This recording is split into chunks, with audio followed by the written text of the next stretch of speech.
اللہ تعالیٰ جس عورت کو سلام بھیج رہے ہیں، اللہ کا فرشتہ جبرائیل علیہ السلام جس عورت کو سلام بھیج رہے ہیں، وہ کوئی اور نہیں بلکہ آپ کی پیاری ماں اماں ختیجہ رضی اللہ تعالی عنہا۔ ہماری پیاری ماں اماں ختیجہ جب نبی کریم صلی اللہ علیہ وسلم کے لیے سالن اور روٹی لے کر جا رہی تھی تو غار حرا کا یہ سفر تھا۔ غار حرا پر روزانہ نبی کریم صلی اللہ علیہ وسلم جایا کرتے تھے اور اللہ تعالیٰ کی عبادت کیا کرتے تھے، اللہ تعالیٰ کی طرف دھیان دیا کرتے تھے۔ میری پیاری ماں بی بی ختیجہ رضی اللہ تعالیٰ عنہا آپ کے لیے روٹی پکاتی تھی، سالن بناتی تھی، اور روزانہ کا آپ کا معمول تھا کہ نبی پاک غار حرا پر جا کر عبادت کرتے تھے اور بی بی ختیجہ آپ صلی اللہ علیہ وسلم کے پیچھے جاتی تھی اور ان کے لیے کھانا بنا کر جاتی تھی۔ ایک دن جب آپ نبی پاک صلی اللہ علیہ وسلم کے پاس آئیں کھانا لے کر تو نبی پاک نے فرمایا کہ اللہ تعالیٰ بھی آپ پر سلام بھیج رہے ہیں اور اللہ تعالیٰ کے مقرب فرشتے بھی آپ پر سلام بھیج رہے ہیں۔ یہ مرتبہ ان کو کیسے ملا؟ آج کل بہت ساری میں ایسے چینلز دیکھ رہی ہوتی ہوں جس میں خواتین کہہ رہی ہوتی ہیں کہ اگر شوہر نے پانی لینا ہے، شوہر نے کھانا کھانا ہے، وہ خود ہی لے خود ہی کھائے۔ بے شک ہر انسان اپنے کام خود کرے، نبی پاک صلی اللہ علیہ وسلم بھی اپنے گھر کے کام خود کرتے تھے، اپنے تمام کام خود کرتے تھے۔ لیکن آپ یہاں پر ایک باریک پوائنٹ نوٹ کریں کہ اللہ تعالیٰ نے اماں ختیجہ کو جب سلام بھیجا،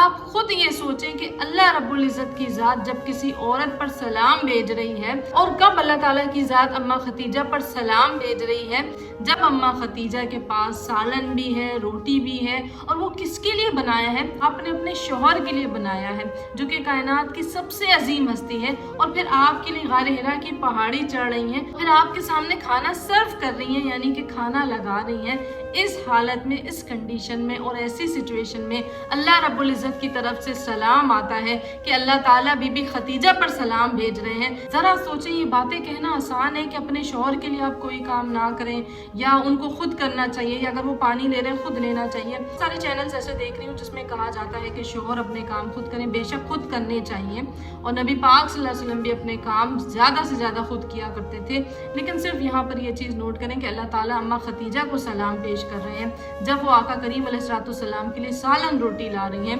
تو یعنی کہ ایک عورت کا مرتبہ اس سے کم نہیں ہو جاتا کہ وہ اپنے شوہر کے لیے سالن بنائے، روٹی بنائے، پھر اس کے سامنے سرو کرے۔ یہ واقعہ سنا تو اس کے بعد میرے ذہن میں آیا کہ اللہ پاک نے ایسی سچویشن میں اماں ختیجہ کو سلام بھیجا کہ جب وہ نبی پاک کے لیے پیار کے ساتھ، محبت کے ساتھ کھانا بنا کر لا رہی ہیں، یعنی کہ اپنی شوہر کی خدمت کر رہی ہیں، اپنی شوہر کی عزت کر رہی ہیں، اپنے شوہر کا پیٹ بھر رہی ہیں، ان کے لیے کھانا بنا کر لا رہی ہیں، ان کے لیے محنت کر کے لا رہی ہیں۔ اور صرف کھانا ہی نہیں تھا بلکہ غار حرا کی پہاڑی پر چڑھ رہی ہیں۔ آج جو لوگ عمرے پر جاتے ہیں وہ جبل نور کی پہاڑی پر چڑھتے ہیں اور انہیں پتا ہے کہ ایک طرف سے چڑھنے میں 40 منٹ لگتے ہیں اور پھر اترنے میں بھی 40 منٹ لگتے ہیں، تو آپ اندازہ لگا لیجئے۔ اور آج کل جس طرح بڑی آسانی کے ساتھ ہمیں چکی پر پسا ہوا آٹا مل جاتا ہے، سب کچھ تیار مل جاتا ہے، جوسر ہمارے پاس ہے، ہر چیز گرائنڈ ہو جاتی ہے آسانی کے ساتھ، اس ٹائم میں کھانا بنانا بھی مشکل تھا۔ نلکوں کے اندر پانی نہیں آتا تھا بلکہ باہر سے مشکیزیں بھر بھر کر عورتیں خود ہی پانی بھی لایا کرتی تھی۔ تو ذرا تصور کریں کہ اماں ختیجہ جن کے بارے میں مشہور ہے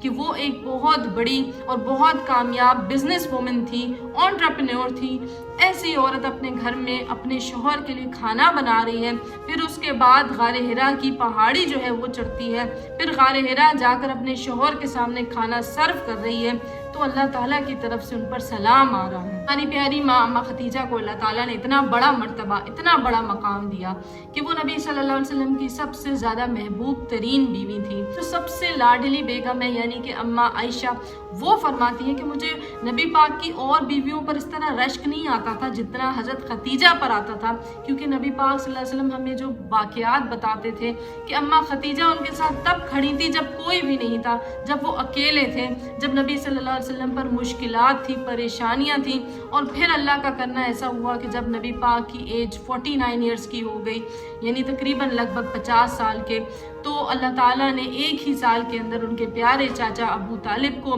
اور اماں ختیجہ کو، جو ان کا سپورٹ سسٹم تھا، اللہ تعالیٰ نے ان کو اپنے پاس بلا لیا، اور اس سال کو کہا جاتا ہے عام الحزن، یعنی کہ غم کا سال، یعنی کہ وہ سال نبی صلی اللہ علیہ وسلم پر بہت زیادہ غم کا سال تھا، اور جب تک اماں ختیجہ زندہ تھیں، حیات تھیں، تب تک نبی صلی اللہ علیہ وسلم نے دوسری شادی نہیں کی، اور آپ ہی کے ساتھ آپ نکاح میں رہے، اور اس کے بعد جب اماں ختیجہ کا وصال ہو گیا، وہ دنیا سے رخصت ہو گئیں، اللہ تعالیٰ کا حکم آیا کہ اب آپ نے اماں عائشہ سے